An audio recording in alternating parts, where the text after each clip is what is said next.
여러분 안녕하십니까?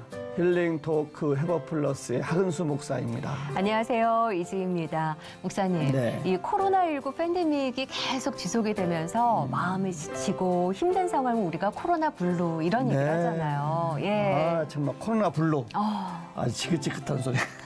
진짜. 예. 밖에도 못 나가지. 뭐 모임도 안 되지. 네. 뭐 사회적 관계도 참 안 되니까. 맞아요. 거기에 따라서 오는 뭐 무기력감, 네. 우울감 이런 것이 오는 것 같아요. 네.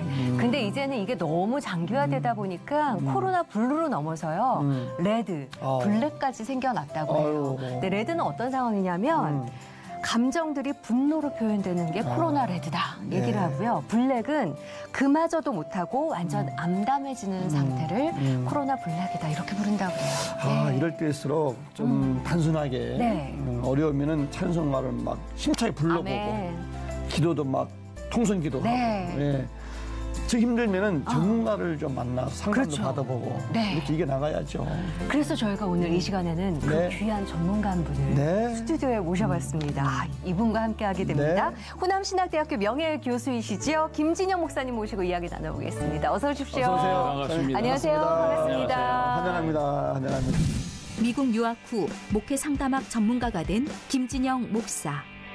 고등학교 시절 의사의 꿈이 좌절된 이후 군대에서 겪었던 후임병의 자살 시도.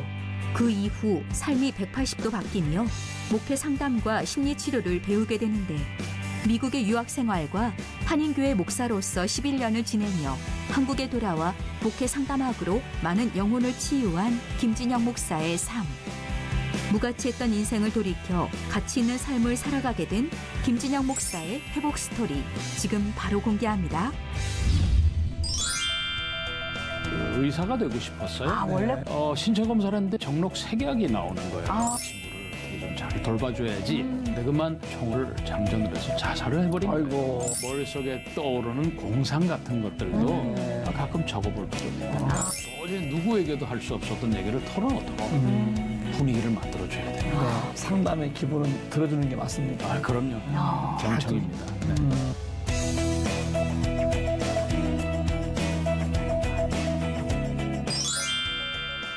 카메라 보시고 네. 인사 한번 해주시죠. 네. 이민년 새해를 맞는 시청자 여러분 반갑습니다. 저는 목회 상담을 전공하고 또 상담으로 치유와 성장을 일으키는 김진영 목사입니다. 이 어렵고 힘든 방금 서두에도 말씀하셨지만 코로나 블루로 고통당하는 여러분들이 새로운 희망을 가지고 건강하고 행복하게 힘찬 새해를 출발하실 수 있었으면 감사하겠습니다. 아멘. 네, 예, 너무 감사합니다. 감사하고요. 네, 사실 그 목회 상담을 오래 하셨잖아요. 네, 상담도 실제로 하고 계시고. 예, 그렇습니다. 최근에 네. 코로나 상황 때문에 상담의 역할이 너무 중요해진 것 같아요, 목사님. 네, 그렇습니다. 예. 근데 좀 아이러니하게도 오히려 상담하면 이렇게 밀접 대화를 나눠야 되니까 쉽지 않습니다. 뭐 정말 도움이 필요한 분들이 오셔서 도움을 받아야 되는데 네. 오히려 그마저 오지 못하는 경우들이 많이 있는 것 같아요. 그래서 좀 안타깝습니다. 저도. 네, 그러네요, 진짜. 네.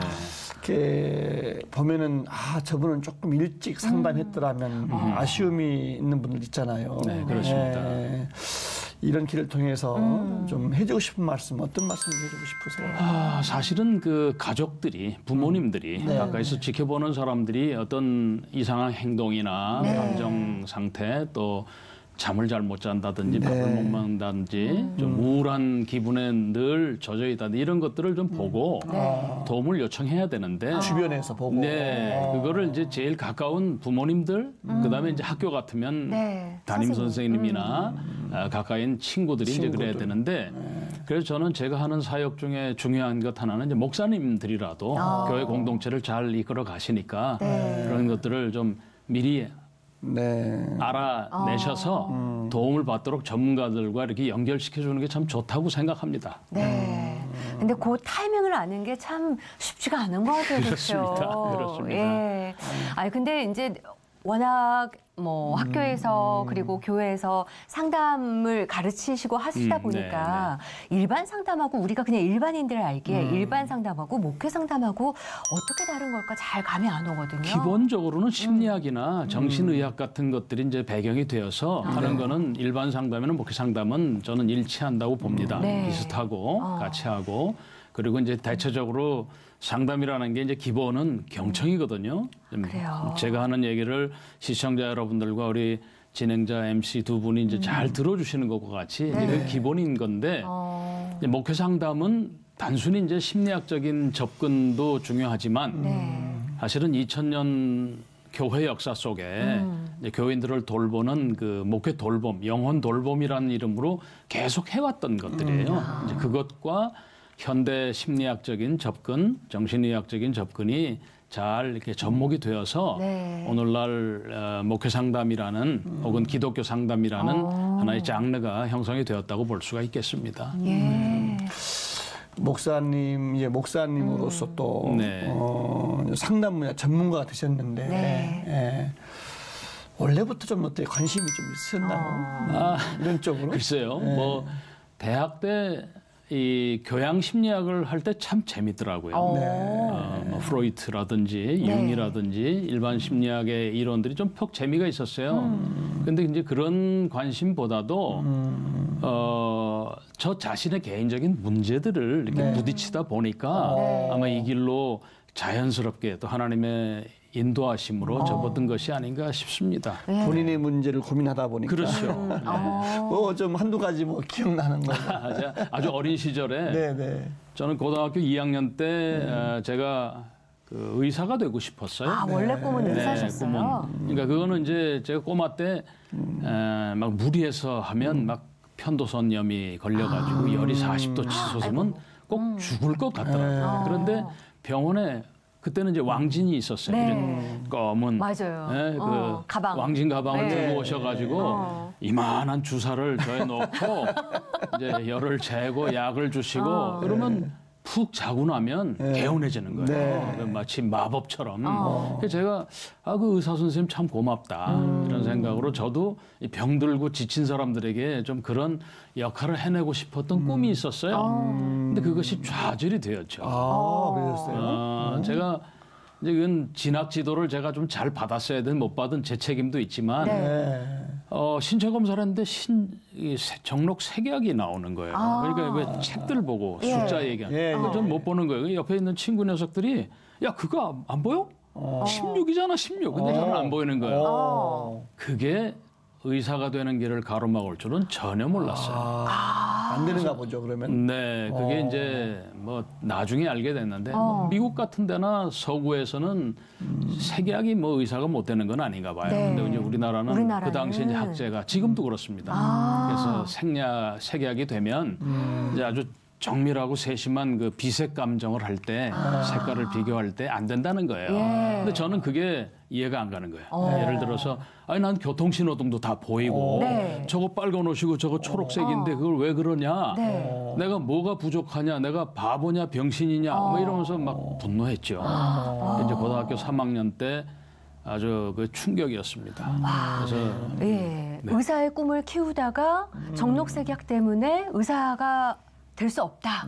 어떻게 보면 진단을 받은 거잖아요. 그렇죠. 일종의 내 꿈이 그걸로 인해서 좌절됐다는 걸 받아들이는 게 그게 받아들이기가 힘들었습니다. 그래서 뭐 어떠셨어요? 잠도 못 자고 학교도 그만두고 뭐 돌아다니고 이러면서 이제 어떻게 우여곡절 끝에 이제 이과에서 문과로 전환하고 그럼 재수하신 거예요? 네, 재수를 했습니다.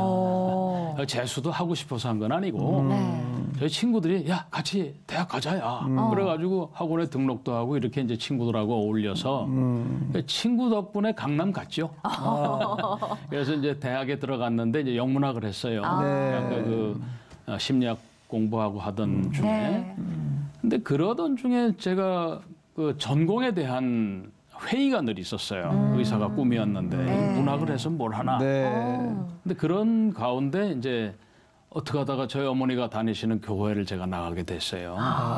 근데 그때도 이건 이제 아마 제 개인적인 정체성의 문제랄까, 제 직업의 문제를 해결하지 못한 상태에서 이제 교회를 다니다 보니 교회에 아주 좋은 일을 겪게 된 거예요. 그러니까 제가 하고 싶은 일을 못하게 돼서 좌절했는데 그래서 뭐 인생의 무가치함을 느끼니까 죽음을 생각하더라고요. 그러니까 대학교 2학년 무렵인데 근데 그때 이제 마침 제 생일이었어요.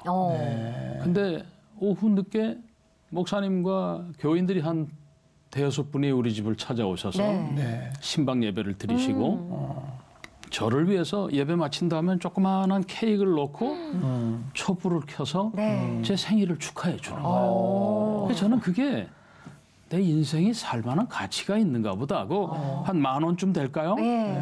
그만한 케이크의 가치라도 내가 지닌 존재구나 이런 생각을 하면서 눈이 조금씩 뜨기 시작했다 그럴까. 그래서 그 교회 고마운 마음으로 교회를 출석을 하기 시작했어요. 그렇게. 목사님은 이제 젊은 청년이 하나 나오니까 반갑고 교인들도 좋아하세요. 뭐 제가 할 줄 아는 건 없는데 뭐 성가대도 하고 주일학교 교사도 하고 뭐 이러면서 하는데 문제가 있어요. 내가 신앙이 없는 거예요. 다들 그 식사 전에 기도를 하는데 하나님 아버지 하고 기도를 하시는데 하나님이 왜 내 아버지야? 나는 아버지라고 믿을 수가 없는데 항상 이 회의에 빠져 있네. 근데 어느 날 목사님 저를 부르시더니 김 선생 세례 받으시게? 그럼 세례 받아야지. 예수 믿으면 세례를 받아야 돼. 그래야 복도 받는 거야. 그러시는데 제가 좀 기도해보고 받겠습니다. 근데 목사님 허락을 해주셨어요. 청년부 회장도 하고 이러는데 기도원을 가서 철야를 하면서 금식을 하면서 제가 매달렸죠. 다들 그 기도원에는 막 손을 들고 기도하는데 다 미친 사람들 같아. 저를 인도해 주신 전도사님이 김 선생 저분들이 다 멀쩡한 사람들이야. 간절한 마음으로 무릎을 꿇고 기도하라고 기도를 했는데 한 새벽녘쯤에 제 마음속에 내가 큰 죄인이더라고요. 부모님들에게 잘못한 것들이 주마등처럼 스쳐 지나가는데 고통스러운 거예요. 무릎을 꿇지 않을 수가 없고 가슴을 치지 않을 수가 없고 눈물 콧물을 빼지 않을 수가 없는 거예요. 그러고는 그날 이제 오후에 그 기도원 동산을 이렇게 거닐면서 보는데 바람이 불어서 나무들이 막 흔들리는데 제가 신앙의 믿음의 복을 받은 거를 축하해 주는 듯한 느낌을 받았어요. 그리고 이제 내려와서 열심으로 교회를 봉사했죠. 그러다가 이제 신학교를 가게 되고 뭐 제가 가끔 그런 얘기를 합니다. 제가 예수 믿고 출세했다고. 초등학교 때는 국민학교 4학년 때 내 짝꿍이 부반장 하는 바람에 내가 줄반장 한 게 다였는데 이제는 뭐 청년부 회장에 성가대 총무에 뭐 노회연합회 청년부에 뭐 역할을 많이 하게 되면서 출세했다. 그러나 여전히 저의 마음속에는 그 의사에 대한 열망이랄까 그게 이제 지나고 보니까요 영혼에 대한 하나의 그 배려 돌봄에 대한 그 하나님의 부르심이었던 것 같아요. 믿음이 없는 자에게 믿음을 주시고 그 길을 걷게 하셨죠. 그래서 이제 신학교를 입학을 했죠. 그 기도원에 가셔서 어떻게 보면 성령 체험을 하시고 그렇습니다. 회개를 하고 그렇습니다. 정말 하나님의 아들로 거듭나신 거잖아요. 그럼요. 근데 그거하고 바로 신대원에 가야 되겠구나 결심하는 거하고는 좀 바로 하나님의 주의 종의 길을 가야 되겠다. 고민했죠. 많이 고민했죠. 근데 이제 어떤 선교사님이 저하고 개인적으로 상담을 하시는데 절더러 기도하라는 거예요. 작정 기도를 하는데 아마 한 1년쯤 하라고. 자기도 1년쯤 하다가 변호사가 되었지만은 이렇게 복음 전도를 위해서 세계를 다니면서 선교사 노릇을 한다. 그래서 저도 그날 그렇게 마음을 먹고 1년 동안 열심으로 기도를 하고 하나님의 응답을 받는 기회가 있었는데 제가 그랬어요. 왜 응답을 안 주십니까? 오늘이 1년이 되는 날인데. 근데 이상하죠. 하나님이 음성으로 들려주시는데 이게 무슨 뭐 신비주의자는 아닌데 우리 아버님 사투리를 쓰시는 분인데 내가 이미 보여주지 않았느냐. 그러면서 제 마음속에 이렇게 그림을 보여주시는 내 환상 같은 이게 보면대가 있고 책꽂이가 있고 그러니까 뭐 가르치는 강단을 상징하는 거로 보였어요. 그거를 마음에 품고 이제 저에게 세례를 주신 목사님 찾아가 상담 받았더니 김 선생 내가 그러지 않아서 목사 되라고. 목사가 되어야 네. 신앙생활도 잘하고 또 교회가 다 줄 거 다 줘. 걱정하지 말고 목사 되라고. 예. 그 신학교를 간 거예요. 그러나 신학교 가서 뭐 어려움이 없었겠습니까? 어떠셨어요? 가시니까. 간 다음에 이제 군에 입대하게 됐어요. 네. 근데 군대에서 신학교 들어가시고 나서 재학 중에 저는 이제 신학교에만 입학을 하면 다 네. 군목이나 뭐 군종으로 가는 줄 알았어요. 근데 그렇지 않더라고요, 현실은. 그러니까 이제 군에 입대를 해서 이제 육군 보병이 되어가지고 경비 근무를 쓰다가 제대 특명 한 목사님도 군대 가셨잖아요. 군대 제대할 무렵에 이제 특명을 받는 날인데 네. 제가 같이 이렇게 늘 돌보던 후임병이 있었어요. 이 후임병이 고등학교 3학년을 못 마치고 군대를 왔는데 우울증 증상이 있는 친구. 그래서 제가 잘 상담을 해서 기도해주고 이 친구를 어떻게 좀 잘 돌봐줘야지.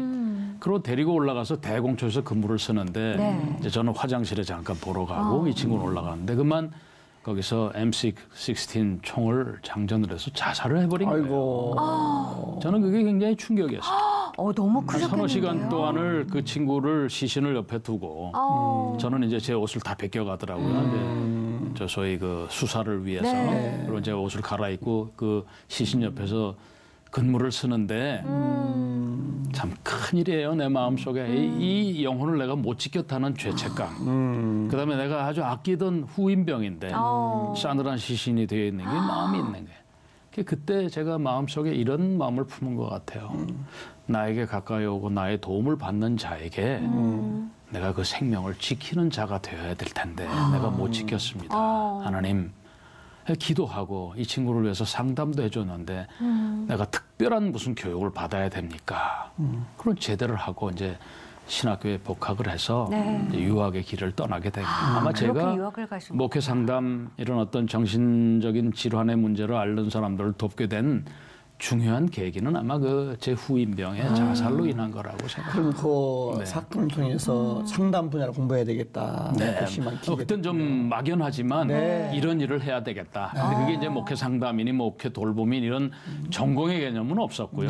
이제 무작정 한번 미국에 가서 선진 학문을 배우면서 기도와 금식으로 돼야 되는 일인데도 불구하고 안 되는 게 있더만요. 제가 믿음이 없는 목사라서 그런지 몰라도. 그래서 그거를 준비해서 잘 도와야 되겠다. 그래서 유학을 가게 되었던 것입니다. 그렇게 한 영혼을 돕고자 하는 마음으로 이제 유학길에 오르신 거잖아요. 근데 유학 기간이 꽤 기셨다고 얘기를 들었어요. 왜 이렇게 길어진 거예요? 그 얘기 하려면 긴데요. 얘기 좀 해주세요. 꼭 11년 만에 제가 학위를 받았는데요. 중간에 저를 아주 아버지처럼 이렇게 아껴주시던 지도교수가 갑작스럽게 신장암으로 한 두세 달 만에 돌아가신 거예요. 근데 그 돌아가신 그 교수님의 제자들이 저를 포함해서 한 15분이 박사과정에 있었는데 다 떠나더군요. 미국에서는. 지도교수 떠나시니까. 저는 한 1년 반을 그 박사과정 비용도 많이 들이고 했는데 갈 데가 없어 그대로 있으면서 하는데 제 마음속에 이거 목사가 목회를 하면 될 걸 왜 이렇게 어려운 공부한다고 그러냐. 그리고 기도하는 중에 이제 마침 뉴욕 지역에 이제 한인교회 목회를 하게 됐어요. 목회하면서 또 이제 공부를 하다 보니까 학위 과정이 많이 길어졌습니다. 야, 그럼 목회도 시작을 하시고 학위도 계속 공부를 하신 거고. 목회하는 동안 학위는 거의 못했죠. 논문 한 줄 못 썼으니까요. 그래서 이제 결단을 하고 목회를 계속 할 것이냐 아니면 논문을 써서 한국으로 돌아갈 것이냐 이제 결정을 하는 그런 과정에서 뭐 기도원에도 다녀오고 이제 마음에 이제 괴로움 아주 고통스러운 시간을 보내면서 학위로 결정을 하고 또 교인들을 두고 학교로 돌아가는 게 결코 쉽지는 않았어요. 얼마나 마음이 아픈지 미안하기도 하고 그래서 학위를 받으면 내가 이민 목회를 좀 하다가 하리라 그러게 생각을 할 정도로 그때 떠나온 교회가 무척 좀 마음이 많이 힘들었었습니다. 그러나 이제 돌아와서 보니까 목회 상담이라는 그 장르에 교수들을 많이 필요로 하고 학위 받고 이제 돌아와서 아까 그 평택대학교에서 제가 교수 생활을 시작을 했더랬습니다. 네. 긴 시간을 하나님께서 예, 공부시키시고 그렇습니다. 목회도 시키시고 네. 다시 돌아와서 교수의 자리에 또 네, 상담을 할 수 있게끔 네, 열어주신 그렇습니다. 거네요. 그렇습니다. 고등학생 때 꿈이 좌절되는 아픔을 겪었잖아요. 네. 좀 인생의 쓴맛이라고 그럴까? 좀 쓴맛이었죠. 일찍. 예. 쓴맛이었죠. 네. 일찍 보셨고 군대에서 또 그 후임병이 또 이렇게 아픔을 겪는 것도 네. 겪으시면서 이런 과정들이 또 유학도 하시면서 지금 상담하시는데 네. 이런 경험들이 많이 도움되시겠어요? 뭐 상담자가 자기의 경험으로만 상담하는 건 아닙니다. 그러면 뭐 예를 들면 결혼을 안 하신 분들이 결혼 상담할 수 없는 거고 나이 들지 않은 젊은 사람들이 노인들을 상담할 수는 없잖아요. 그건 아닌데 역시 저 같은 경우는 그 고난당한 것이 내게 유익이라 이로써 내가 주의 율례를 배우게 되었다 하는 그 시편의 말씀처럼 제가 당한 고난을 지나고 보니까 웃을 수 있는 일들이지만 그 당시엔 무척 힘들었거든요. 그러나 그것이 저에게는 어떤 면에서는 지금의 상담이나 교수나 설교나 이런 때 퍽 도움이 되는 거는 사실인 것 같습니다. 그러면 그 11년의 과정을 다 거치고 오셔서 이제 상담을 쭉 시작을 하신 거잖아요. 네, 네. 또 후학을 양성하시고 네, 네, 네. 수많은 분들을 상담하셨을 것 같아요. 한 대략 몇 분 정도 글쎄요. 셀 수가 없으시죠? 뭐 그 숫자를 세어본 적은 없는데 네. 이제 제가 한 10여 년 전부터는 기록을 안 남겼나. 10여 년 전에는 기록을 안 남기다가 이제 이분들의 기록을 이제 조금씩 메모로 컴퓨터 앞에다 두고 이제 상담을 하면서 메모를 남겨보는데 뭐 어떤 사람들은 한 2년, 2년 반, 어떤 분들은 뭐 한 10회기 이내로 끝이 나고 그 내담자의 수를 제가 셀 수는 없는 것 같습니다. 뭐 많다면 많고 적다면 적은데 글쎄요, 저는 안 세봤습니다. 그러면 그 수많은 상담을 함께 하셨던 분들 가운데 잊지 못할 분들도 정말 많으실 것 같거든요. 그렇습니다. 예, 좀 얘기 좀 해주세요. 예. 뭐 개인 정보 문제 때문에 일치 밝히기는 좀 어렵지만 그래도 한두 사례를 좀 말씀을 드리면 제가 목회 상담을 하게 되는 가장 중요한 계기는 이제 아까 그 우울증에 걸렸던 후임병이나 또 저 자신이 또 진로에 가로막힌 좌절을 통해서 겪었던 일이 상담의 계기가 됐는데요. 대체로 이제 부모님들이 사실 부모 학교가 요즘은 많이 있지 않습니까? 아버지 학교도 있고 어머니 학교도 있고 부모 학교도 있고 부모 교육이라는 프로그램을 이제 저희 제자들도 많이 나가서 하는데 사실은 부모가 굉장히 중요한 것 같아요. 근데 부모도 부모의 자격을 갖고 부모가 되는 사람이 없거든요. 그렇죠. 그냥 살다 보니까 사랑의 열매로 아이를 낳고 아버지도 되고 어머니도 되는데 그 부모들이 사실은 자녀를 기를 때에 그 어떤 병적인 문제나 성격의 문제들이 이렇게 많이 만들어지는 것 같아요. 그렇다고 모든 책임은 부모에게 질 수는 없으나 이제 그런 부모의 케이스를 하나 제가 소개를 하면 대학을 다니다가 이제 군대를 갔어요. 군대 갔는데 도저히 군대 생활을 해낼 자신이 없더래요. 그래서 이제 그 의사하고 군의관과 면담을 하게 됐는데 이제 뭐 MMPI는 이제 심리 테스트도 하고 그랬는데 이렇게 묻더래요. 너 뭘 해주면 좋겠니? 집에 가고 싶으냐? 그 소리 딱 들으니까 집에 가고 싶다 그래요. 집으로 돌아온 거야. 근데 부모님들이 볼 때 이거 멀쩡한 녀석이 군에 갔는데 다시 들어오니까 당황스럽잖아요. 근데 이제 부모님들이 아주 훌륭한 분들이에요. 신앙도 좋고 또 아주 좋은 직장을 다니시는 분들인데 한 가지 약점은 아버지는 이제 좀 이렇게 권위적인 아버지, 어머니는 아주 그 승부욕이 강한 자식을 잘 길러보려는 그런 노력이. 근데 그게 잘못은 아니잖아요. 근데 이 아이는 그 사이에서 자기를 잃어버린 거예요. 자기 스스로 뭘 할 수 없다. 군에 가서도 자기 친구하고 같이 동반 입대를 했는데 그 친구는 자대 배치를 받고 자기는 남았는데 자신이 없어진 거예요. 그게 이제 저에게 맡겨졌죠. 한 그 사람을 제가 한 1년 반 정도 상담을 한 것 같아요. 그런데 6개월 동안은요 말을 안 해요. 마음을 안 여는 거군요. 마음을 안 연다니. 처음엔 저는 벙어리라고 그랬어요. 아무개야, 나 말을 못하니? 말을 해야 내가 널 도와주지 않니? 물론 뭐 제가 반말을 쓴 건 아니지만 그럴 때 이 친구가 그냥 이렇게 한번 쳐다보고 마는 거예요. 그래도 꾸준히 제 상담실에는 와요. 말은 안 하면서 또 말은 안 하면서 와요? 와요. 6개월을 그랬습니다. 가슴이 답답해서 터질 지경이었어요. 근데 어느 날 내가 이 형제, 이 고통을 겪는 이 형제를 돕지 못하면서 네가 무슨 상담가고 목사냐. 이제 그런 마음으로 저도 열심으로 기도하면서 어느 날은 갑자기 이렇게 고개를 늘 숙이고 있는데 제가 맞은편에 앉아 있다가 이렇게 밑으로 와서 여기 무릎을 털썩 주저앉아가지고 이렇게 해서 쳐다봤어요. 아무개야, 나를 쳐다봐. 내가 일로 오니까 내 마음이 그대로 느껴지는구나. 얼마나 답답하고 얼마나 속이 상하니. 그러면서 이 무릎을 이렇게 치면서 제가 그 친구를 위해서 막 울었어요. 근데 그때 제가 무슨 저의 신세나 이런 것 때문에 그의 마음에 제가 깊숙이 들어가 보니까 그 마음이 표현이 된 것 같아요. 그날 이후로 제가 상담의 방법을 바꿨어요.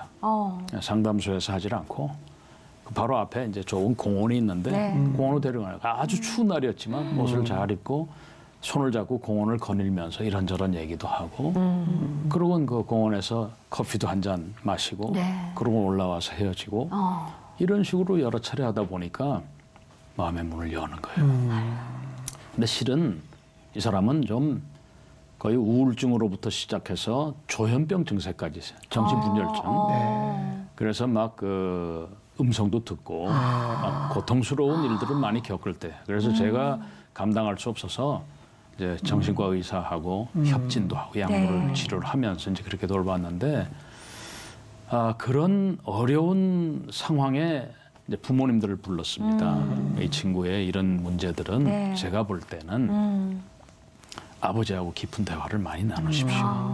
어머니는 어머니의 욕심과 어머니의 생각과 기대보다는 이 아들이 뭘 원하는지를 먼저 들어주세요. 그러면서 부모님들을 개입을 시키고 그러고는 해서 성공적으로 그러니까 뭐 상담에 저는 성공이 없고 실패도 없다고 생각합니다. 그 자리에 고통당하는 영혼을 위해서 함께 있어주는 게 제일 중요하고 그의 고통을 들어주는 게 제일 중요하다 이렇게 생각을 했는데 성공했다는 말은 그 사람이 일상적인 생활로 돌아갈 수가 있어요. 그렇죠. 그래서 군에도 갔다 오고. 아이고 다시 갔어요. 그러고는 제대해서 복학을 해서 졸업을 하고. 그리고는 살도 빠지고. 한 번은 저를 찾아왔어요.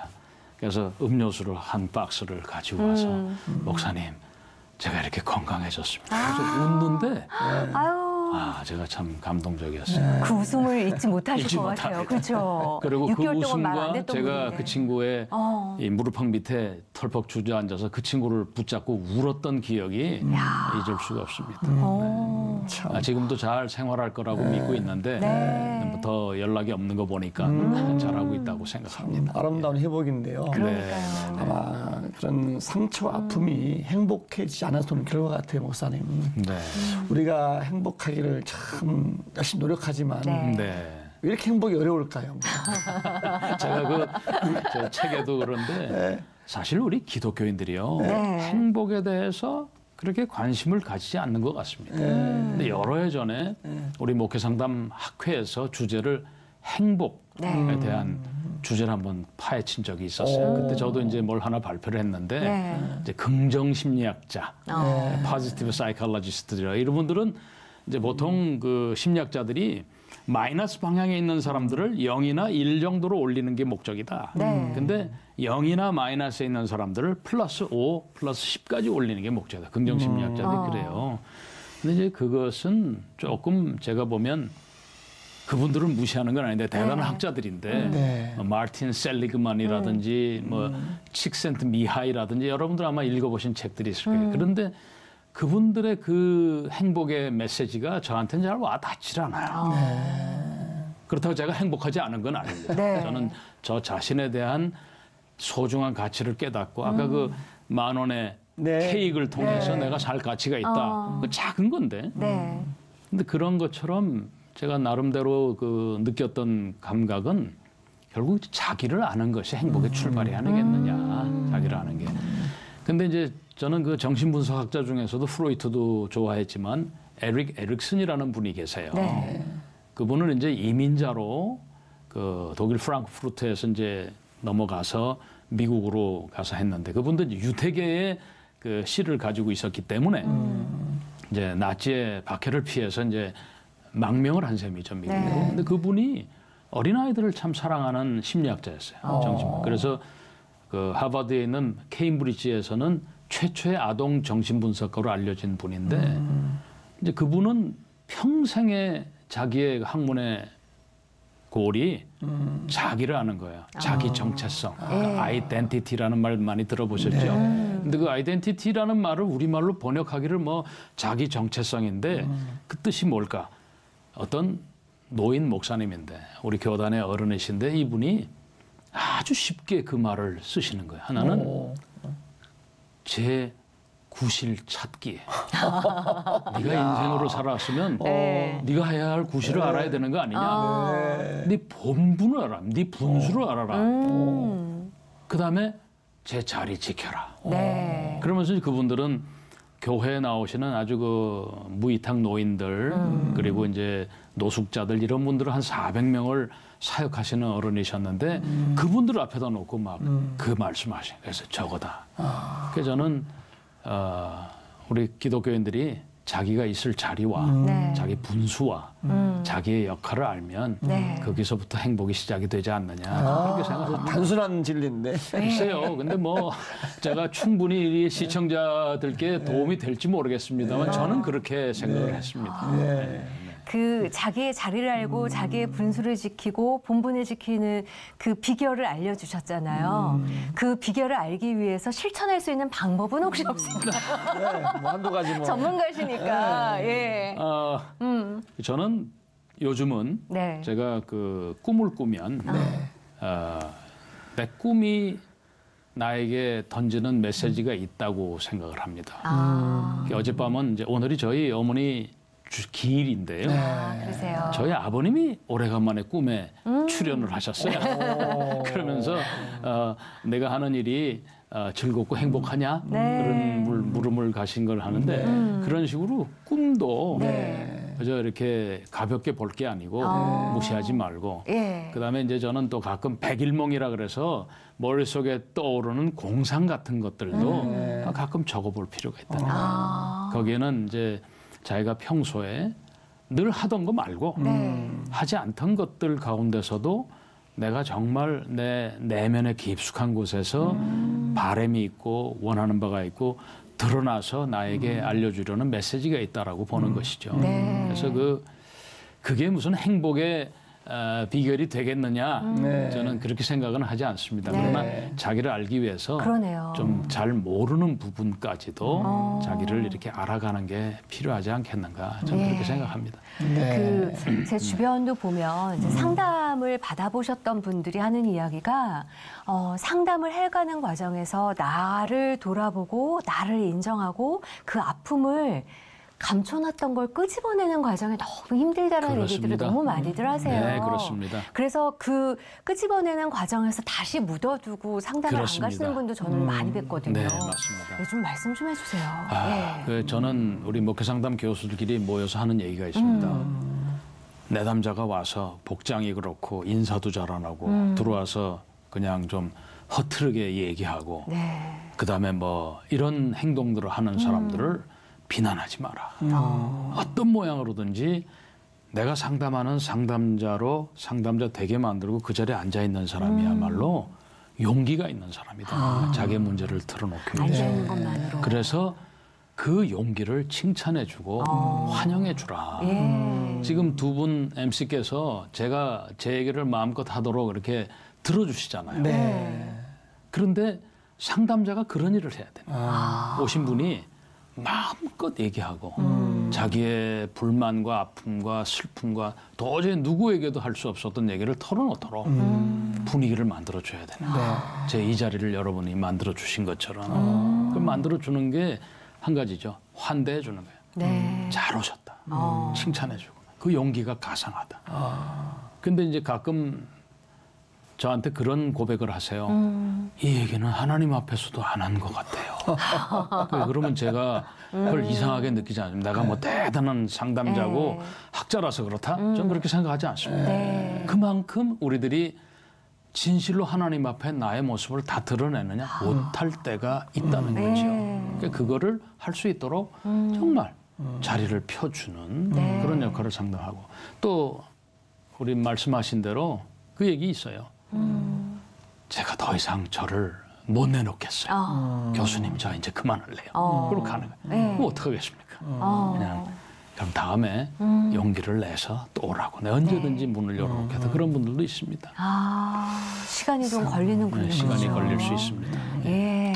상담을 이제 하시는 쪽에서 하시는 분이 제일 힘들 때가 지금 말씀하신 거 말고 좀 하시는 분이 힘든 건 어떤 것들이 있습니다. 저도 이 주로 우울증 환자들 많이 봐요. 네. 우리 제 후임병이 그렇게 돼서 그런지 제 마음속에 늘 그런 분들을 도울 수 있도록. 그러니까 제가 하는 일은 정신과 의사와 일반 상담자들 사이에 있다고 봅니다. 그래서 그 정신과 의사들이 많이 도움을 줘야 되고요. 제 내담자 중에. 그래서 약물 치료도 하고 그분들의 좀 전문적 조언을 받아가면서 해야 되는데 이제 그럴 때에 저도 이게 우울증이랄까 정신적인 혼란함이 저에게도 전염이 되는 거예요. 코로나 바이러스만 그런 게 아니고. 그래요? 그래서 제가 한 번은 이제 저하고 협진을 하는 정신건강의학과 선생님이 이제 가까운 안수 집사님이 계세요. 가서 오늘은 내가 좀 진단받으러 왔습니다. 목사님 왜 오셨냐? 그래서 제 얘기를 쭉 들어보더니 우리 직업이 이렇게 썩 좋은 직업이 아니에요. 그런 거예요. 그래서 제가 거기에서 그냥 마음의 위로를 받고 저도 가끔 이제 좀 그런 답답함이 있을 때 그게 영향을 받는 거죠. 그분들 얘기를 듣고 거기 하나가 되려다 보니까 그게 뭐 어려움이라면 어려움인데 저는 어려움을 오히려 저는 저의 태인 십자가라고 생각하고 즐겁게 지려고 하고 있습니다. 그게 또 목사님의 행복의 비결이 될 수 있겠네요. 그럴 수도 있습니다. 목사님께서 학창 시절에는 의사를 꿈꾸셨다가 그리고 영문학도셨다가 신학을 하셨잖아요. 신학을 최종적으로 선택하셨을 때 부모님들의 반응은 어떠셨어요? 반응이 저희 어머니는 뭐 제가 가는 길을 지지해 줄 뿐인데 아버님이 좀 걱정이 됐어요. 그래서 어머니한테 그랬지. 어머니 내가 한 달 동안 기도하고 내가 아버지한테 직접 말씀드릴 터이니 어머니 그냥 함구하고 계시라고 어머니 말고 계시라. 그날로 말씀을 하신 거예요. 그래서 제가 아버지를 참 어려워했던 근데 아버지 저를 부르시더니 내가 첫 학기 등록금은 대줄 터이니 열심히 해봐라. 그렇게 해주시더라고요. 그래서 저희 아버님이 그래도 기대 이상의 지지를 해줘요. 그 이상은 없었습니다. 정말 첫 학기만 등록금을 대주셨어요? 그 다음 학기부터는 그 다음 학기는 제가 그 교회에서 이제 사역을 하고 받기도 하고 그랬습니다. 그게 어디예요? 그렇죠. 그래도 지지해 주셨으니까 그 힘으로 가신 거죠. 안 된다 이거 아니잖아요. 저는 안 된다고 막 말릴 줄 아셨어요. 감사하네요. 그래도 아버님이 이제 돌아가신 지 한 20여 년 되셨는데 아마 가시기 전에 저한테는 한 번도 그런 말씀 안 하셨어요. 내가 목사 된 거에 대해서 푹 자랑스럽게 여기시더라고요. 뭐 판검사가 된 것도 아닌데. 근데 그건 이제 아버님의 친구분들이 저한테 아버지께서 너를 아주 그 제가 돌아가셨지만 고맙다고. 그렇습니다. 그 운영하시는 상담센터가 이야기 나무 상담센터. 어떻게 혹시 뭐 궁금해하시는 분들 그 이야기 나무 상담센터는 이름은 제가 지었는데 사실은 그 르완다에 그 내전이 일어났을 때 그 르완다에서 탄자니아로 그 난민 캠프가 차려졌어요. 네, 80만 명이 죽었어요. 남자는 다 그냥 몰살다. 그 부모, 남편, 아내, 딸들 앞에서 아버지들이 다 갈기를 찢겨주고 총에 맞아 죽고 그랬는데 그런 그 난민 캠프에 사람들이 다 몰려왔어요. 목숨을 건지려고. 그런데 이제 거기에 미국의 어떤 여자 심리학자가 네. 그 난민들을 돕기 위해서 이제 볼런티어로 갔어요. 그러고는 가서 이제 이야기 나무, 그러니까 네. 스토리 트리라는 큰 나무 밑에 이렇게 텐트를 치고 앉아서 자기에게 오라고 이제 사람들 초청을 해. 안 오는 거예요, 사람들이. 안 오는 이유를 알아보니까 자기네 그 르완다에서 일어났던 내전에 대해서 일체 함구하라고 말을 하지 말라고. 그러니까 사람들이 다 몰려와서는 그 끔찍한 장면들을 되뇌고 싶지도 않았지만은 말을 못하게 하니까 공안들이 말을 못하는 게 오면 눈치 보면서 오고 혹시 그러다 잡혀가는 거예요. 충격을 받은 사람들이니까. 네. 그런데 이분들이 이제 오후 늦게 한 서너 시쯤에 남 눈치를 보면서 한 분이 와서 얘기하고 가고 그 다음 날은 또 몇 명 더 오고 하더니 그분들이 평소에 잠을 못 잤는데 다녀간 분들은 잠을 자더라는 거예요. 그래서 제가 그 스토리가 너무 마음에 들어서 우리 상담센터에 다녀가신 분들이 잠을 못 자서 오는 분들도 있겠지만 와서 치료를 얻고 회복을 받고 건강해져서 가게 되자. 그래서 이제 이야기 나무 상담센터라고 이름을 지었습니다. 좋네요. 예. 아마 왜 그냥 흔하게 가볍게 하는 얘기로 고민도 나누다 보면 줄어. 기쁨이 배가 되는 것처럼 누군가 내 얘기를 진심으로 전심으로 들어주는 게 얼마나 큰 힘이 되는지를 목사님의 이야기를 통해서 아마 많은 분들이 맞습니다. 느끼시지 않았을까 싶어요. 예. 아까 말씀하셨지만 상담의 기본은 들어주는 게 맞습니까? 아, 그럼요. 경청입니다. 네. 들어준다라는 말. 요즘 뭐 카피라이트도 있더라고요. 잘 듣는 약은 그러니까 약은 잘 듣는다. 우리 제약회사는 잘 듣는 약을 만들고 병을 잘 들어줍니다. 이런 얘기인데 정말 듣는 겁니다. 근데 듣는 게요 쉽지 않습니다. 이렇게 한 목사님 뭐한테 저한테 얘기를 하면은 제가 들으면 제가 판단을 하게 돼요. 그리고 들으면 또 그 단어나 낱말이나 말투에서 과거의 어떤 자기의 경험이 연상이 돼가지고 다른 생각이 막 들어오는 거예요. 그걸 끊어야 돼요. 중간에 막 말하고 싶고. 그럼요. 그거를 이제 절제하는 게 굉장히 중요한 하나의 상담의 훈련이라고 볼 수가 있죠. 묵상기도 있지 않습니까?